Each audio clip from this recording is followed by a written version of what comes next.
Hai teman-teman, apa kabar kalian semua? Ketemu lagi dengan saya di sini Moana. Nah, teman-teman, ini video bagaimana aku cara ngajarin juga part 4. Kalau kalian udah dengar part 1, part 2, part 3, nah sekarang part 4. Part 4 gitu kan. Episode 4 lah ceritanya ya kan.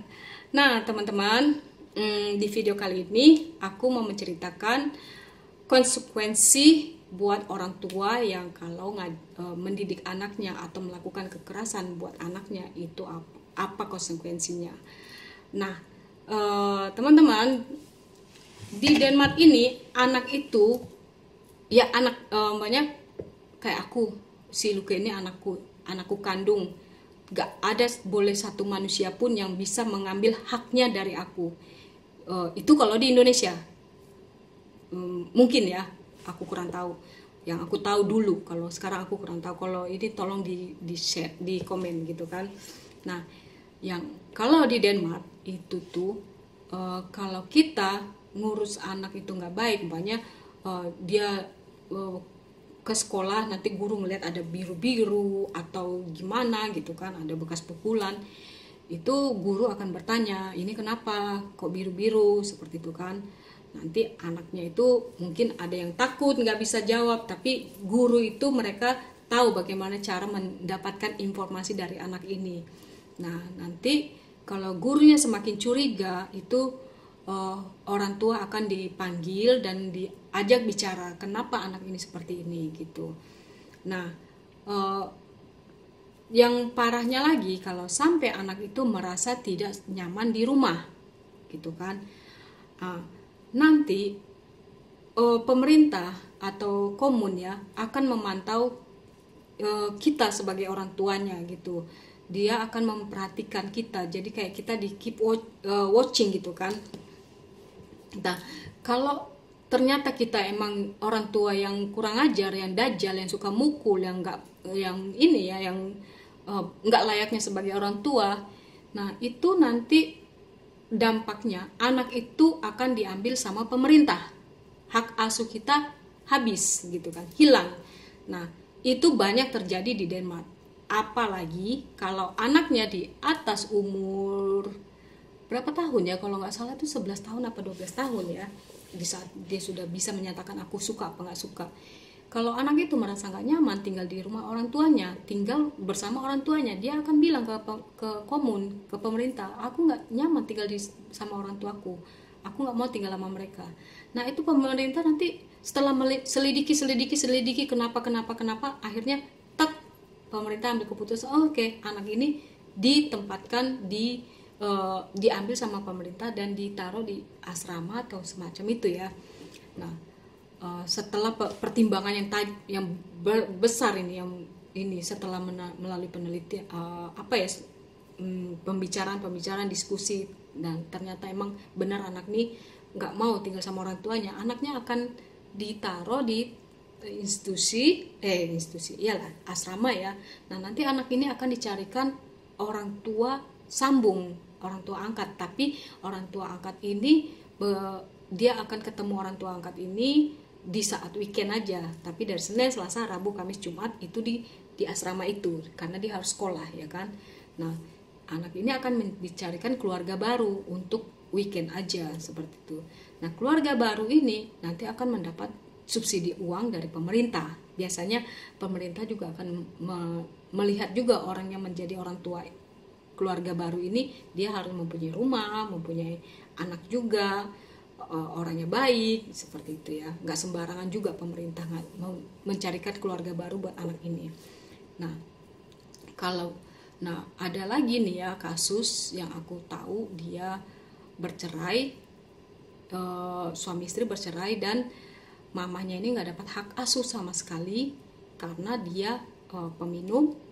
Dia mungkin kebodohan lain yang dia lakukan, akhirnya dia cuma dapat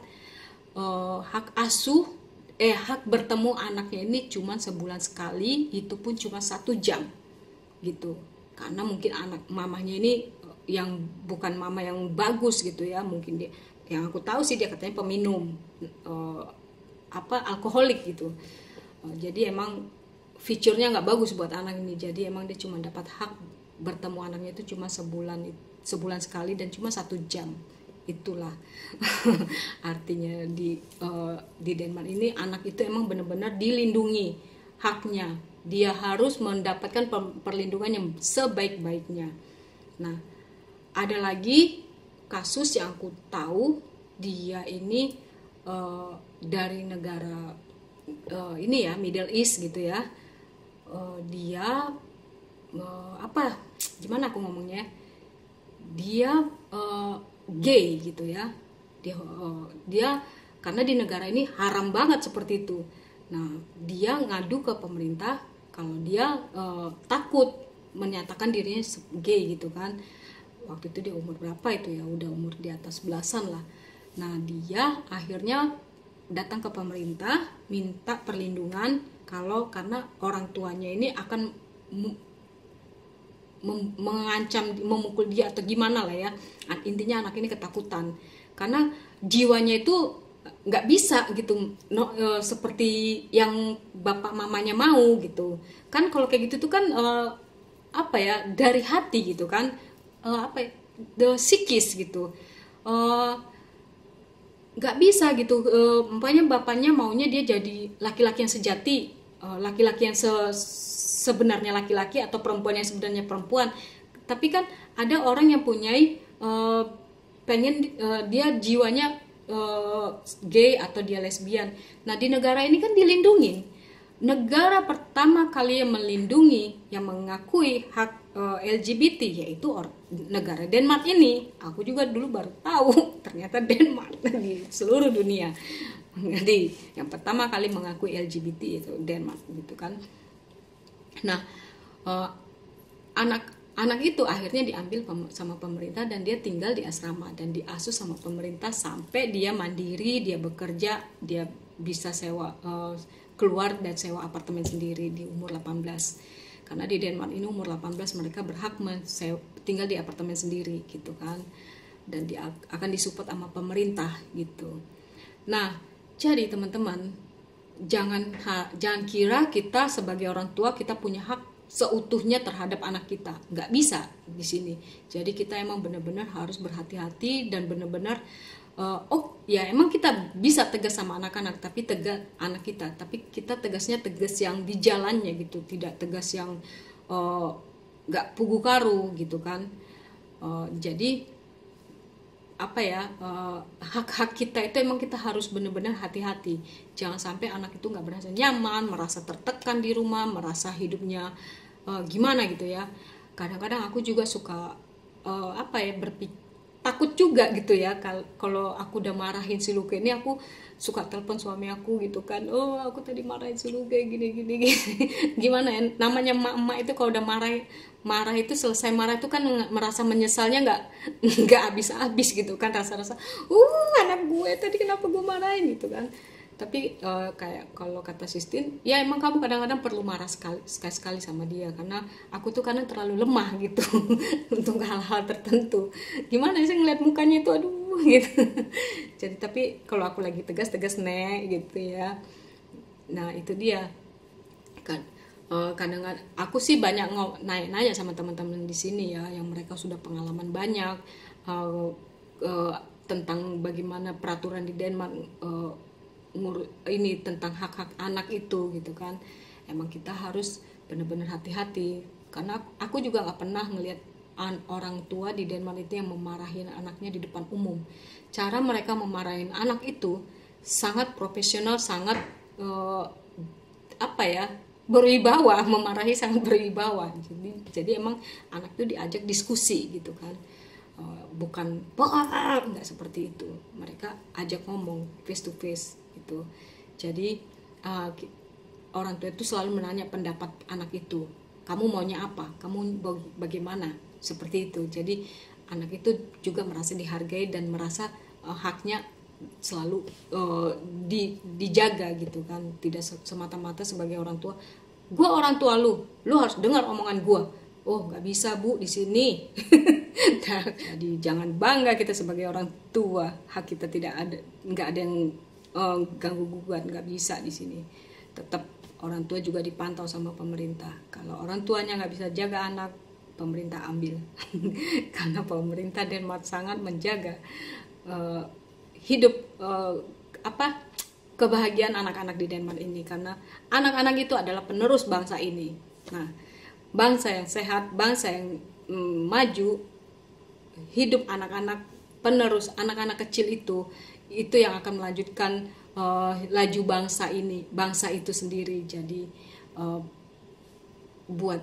saran aku buat orang Indonesia, pemerintah Indonesia, anak itu harus dilindungi haknya, jangan sampai kena kekerasan dalam rumah tangga atau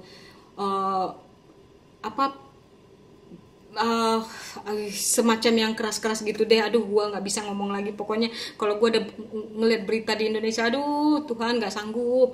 Kalau ngeliat anak ada yang dipukul, dibunuh, Tuhan itu kadang-kadang rasa-rasa itu manusia otak kemana gitu ya kan.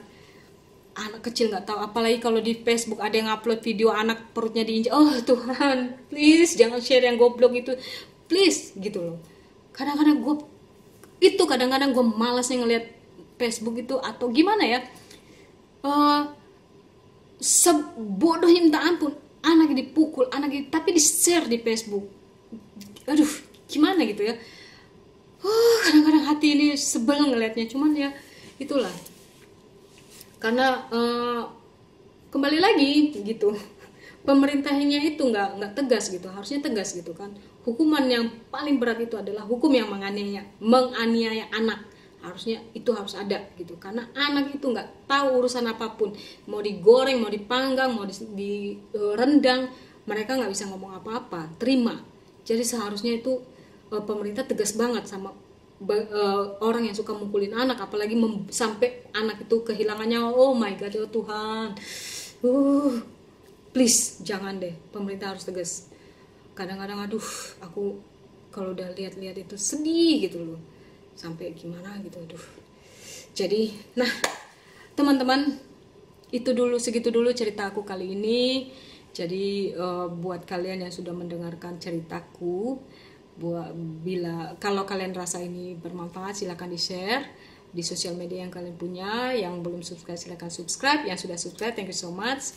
So buat kalian yang mau komen, silakan tulis di kolom komentar, silakan berkomentar yang positif. Jika kalian suka, tekan tanda like. Kalau kalian tidak suka, jangan ditonton dan jangan tombol dislike, karena itu nggak bagus buat video aku. Nah oke, teman-teman, so terima kasih buat kalian yang udah watch. Thank you for watching. So see you in next video. Bye bye.